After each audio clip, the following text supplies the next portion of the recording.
The Beat with Ari Melber starts right now. Hi, Ari.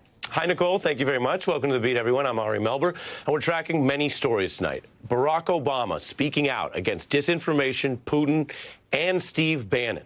Really interesting speech. He finished it up, but we're going to play some of the highlights for you, and we have experts to do some fact-checking of the dangerous disinformation around the nation. Also later, we're joined live by a Florida lawmaker who's leading protests against Ron DeSantis' plan to try to eliminate what would be 2 districts that support black members of Congress and that deal with a lot of racial division in Florida right now. We're going to get into all of that, but we begin with brand new reporting about how top Republicans in Congress were privately pushing to get rid of Donald Trump once and for all, to try to punish him for the insurrection.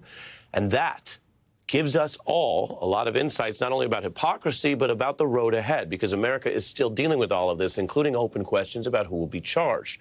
They later publicly disavowed what, according to a new book, is their own beliefs. So let's get right into it. This is one of those stories, first in the New York Times, but drawing on a book by 2 of their top reporters that has a lot of big stuff. For example, reporting that Kevin McCarthy told House Republican leaders on January 10th, "I've had it with this guy. What he did was unacceptable. Nobody can defend that, and nobody should defend it." From the forthcoming book, This Will Not Pass, McCarthy also claimed, according to the reporting, that he would go right to Trump about impeachment and tell him, "I think this will pass, and it would be my recommendation that you should resign." Now, that is something else. This was right after the insurrection, but within weeks, McCarthy famously in reversed course with the pictures you see here.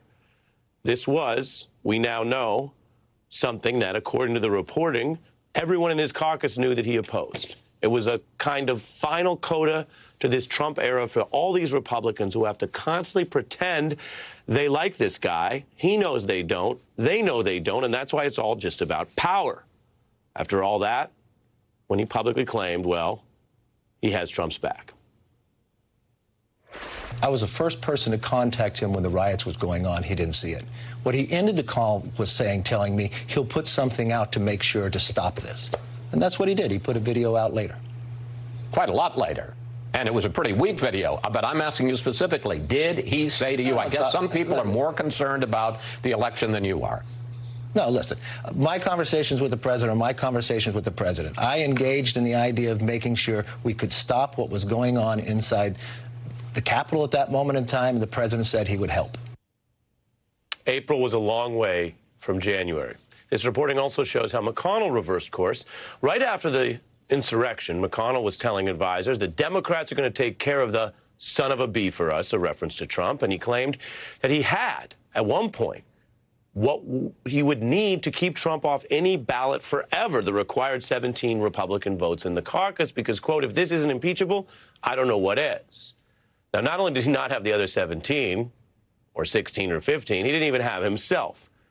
Now, you could say that's what a lot of politicians do. They canvass around to see where the room is. But Mitch McConnell, on a matter of the utmost significance, which he had called an insurrection on January 6th, ultimately reversed himself when tested. If President Trump were still in office, I would have carefully considered whether the House managers proved their specific charge. The question is moot because former President Trump is constitutionally not eligible for conviction. That is what the dry and even attempted boring spin looks like. They landed, as the book notes, and you may remember from when we covered the impeachment, they landed on something that nobody really believed, that they were so concerned about the procedural precedent of a former president being dealt with that they couldn't consider his guilt. That's why McConnell called it moot. Of course, you can use whatever hypothetical you want. Imagine a fictional president dropping a nuclear bomb inside the United States and they're removed from office or no longer there. You can bet it is procedurally possible to say that person can never run for office again. Wherever the bar is, it exists, and it was BS to claim otherwise. Republican leaders, they wanted him out. They admitted it privately, according to this reporting, and then they publicly did the opposite. Now, we always want you to have all the facts. I've shown you how they've been back and forth, but as for the fourth of it, McCarthy now, in response to this reporting, denies it all, calls it all totally false and wrong. McConnell has basically spun his way around this before. He has not responded specifically to NBC and the Times for comment.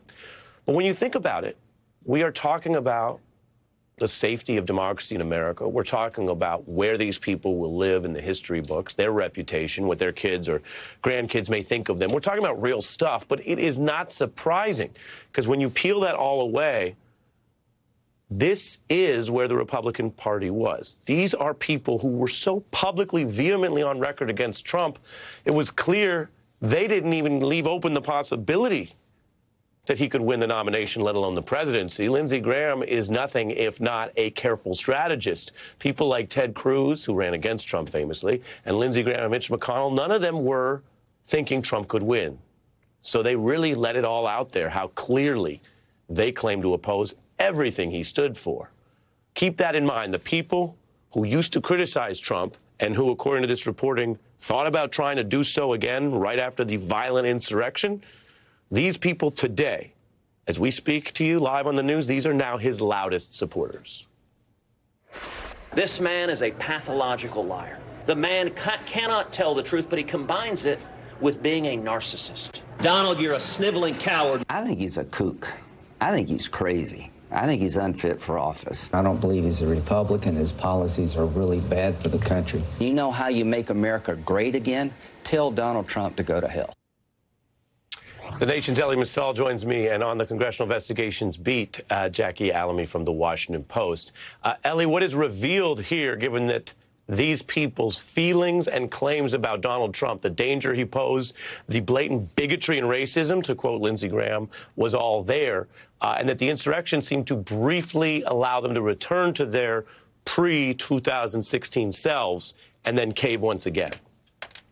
Yeah, in the words of the great Walter Sobchak, no, Donnie, these men are cowards. And we've always known that they were cowards. We always know that they were craven and debased themselves for Donald Trump. But I think what this reporting shows that we really need to start thinking about a little bit more intentionality in the media is that who are these people afraid of? Because at the end of the day, they're not afraid of Donald Trump.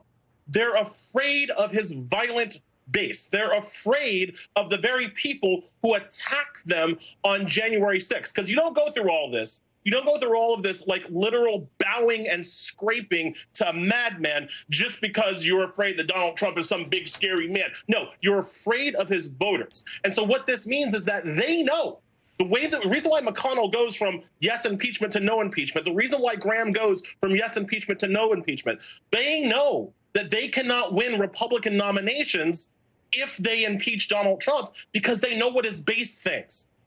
And so we have to stop acting like the Republican base is some kind of fringe lunatic sideshow. No, this is mainstream Republican politics, okay? Mainstream Republicans are the people who attacked the nation and will continue to attack the nation until we as a intelligent society do something about it. Right, and there's two components to part of what you're saying. One is the belief in the big lie around the election, and the second is the support for these riots or the violence. And the support for both of those things has risen on the right. The data, I would say, to be fair, does not show, quote, all Republicans, but certainly many, and certainly rising support for it. Jackie, you are a reporter looking at the facts of these investigations, which makes you a little different than Ellie. Ellie is going to always tell you exactly what he thinks. That's why we like that, especially in a sea of BS in our American political system. But Jackie covers the investigations themselves. So I ask you, what of this evidence is part of those probes, congressional or DOJ? What of this reporting and this stuff matters to the investigative track? Yeah, Ari, I think this pattern that we're sensing here of people who have acted, lawmakers who have acted in politically expedient ways while privately expressing great alarm at Trump's behavior and actions and his push to overturn the results of the election and their participation in that in some senses, it helps the committee drive home the urgency of their task. To say it a bit more delicately than Ellie said it, in some sense that the insurrection is still playing out and that an anti-democratic position has been absorbed into the fabric of the modern day Republican Party.